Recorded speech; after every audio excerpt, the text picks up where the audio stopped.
सभी सब्सक्राइबर को मेरा प्रणाम। आज एक ऐसा सत्याग्रह जो मोहनदास करमचंद गांधी को महात्मा गांधी बना देता है। चलते हैं कांग्रेस का लखनऊ अधिवेशन 1916। 1916 में कांग्रेस के लखनऊ अधिवेशन में चंपारण के एक किसान नेता हुआ करते थे, राजकुमार शुक्ल। वो महात्मा गांधी से मिलते हैं और काफी अनुग्रह विनय करते हैं कि एक बार चंपारण चल के किसानों की दुर्दशा को देखा जाए। गांधी जी इसके लिए तैयार हो जाते हैं और 9 अप्रैल 1917 को कलकत्ता से ट्रेन पकड़ते हैं और 15 अप्रैल 1917 को मोतिहारी पहुंचते हैं, जो कि चंपारण का मुख्यालय हुआ करता था। गांधी जी जैसे ही पहुंचते हैं वैसे ही अंग्रेजों में खलबली मच जाती है और वहां का मजिस्ट्रेट जो है गांधी जी को तुरंत चंपारण छोड़ने का आदेश देता है। धारा 144 लागू कर दी जाती है, परंतु गांधी जी भी मानने वाले नहीं थे। वो अपने सत्याग्रह के लिए एकदम तैयार थे और जनता का पूरी तरह से समर्थन था। अंततः अंग्रेज सरकार झुकती है और गांधी जी को अनुमति प्रदान करती है।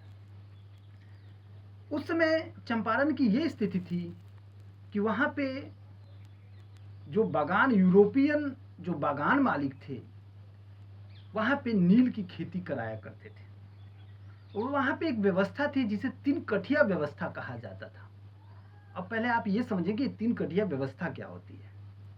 ये एक व्यवस्था थी जिसमें 20 कट्ठा खेत का 3 कट्ठा जो हिस्सा था उसमें नील उगाना एकदम जरूरी था और नील की खेती करने से खेत जो थे बंजर हो जाते थे, उनका उपजाऊपन खत्म हो जाता था। तो किसान इसके लिए तैयार नहीं थे, परंतु इस व्यवस्था में उन्हें करना पड़ता था। ठीक है, फिर जब नील की खेती हो जाती थी तो वो नील जो था वो उन्हीं यूरोपियन बागान मालिकों को ही बेचा जाता था, वो भी उनकी कीमत पे, जो कि बहुत कम था, जिसकी वजह से वहां के किसान जो थे वो काफी परेशान थे। गांधी जी के जाने के बाद किसान काफी उत्सुक हुए और वहां की जो सरकार थी अंग्रेजों की जो वहां पे चंपारण में सरकार थी, जो अंग्रेज लोग शासन करते थे, तो वहां उनको एक कमेटी बनाना पड़ा जिसे चंपारण एग्रीगेरियन कमेटी कहा गया और उसमें गांधी जी को भी एक सदस्य के रूप में लिया गया। फिर उन किसानों के समस्याओं की जांच की गई और पाया गया कि किसानों के साथ जुल्म हो रहा है। उसमें गांधी जी के साथ जो प्रमुख नेता जो थे वो राजेंद्र प्रसाद जी थे, अनुग्रह नारायण सिन्हा जो थे, महादेव देसाई थे। ये सब जो नेता थे उनके साथ उनके सहयोग के लिए वहां पे गए थे। उसके बाद जब चंपारण एग्रीगेरियन कमेटी की रिपोर्ट आई तो 1918 में इस व्यवस्था को बंद करने का आदेश हुआ और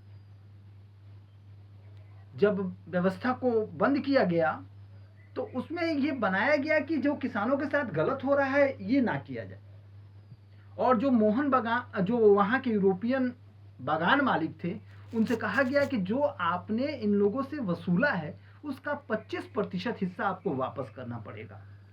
बागान मालिक इसके लिए सहमत हो गए क्योंकि उस समय जर्मनी में रासायनिक रंग का प्रयोग शुरू हो गया था, एक खोज हो चुकी थी जिसकी वजह से नील का महत्व खत्म हो चुका था।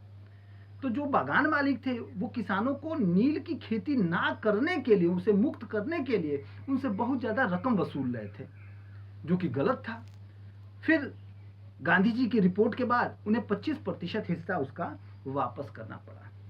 और बता दें यह पहला सविनय अवज्ञा आंदोलन था जो कि भारत में सफल रहा और इस आंदोलन के बाद लोगों ने माना कि अहिंसा और सत्याग्रह जो है वो भारत के लिए उपयुक्त है।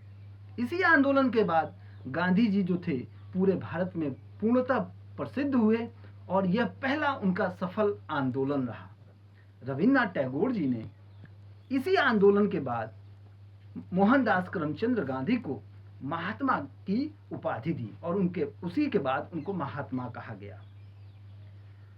तो आज मैंने आपको चंपारण सत्याग्रह की जानकारी दी, जो कि 1917 में बिहार में हुआ था और भारत का सबसे पहला सफल सत्याग्रह इसे कहा जाएगा, जो अहिंसा के साथ शुरू किया गया था।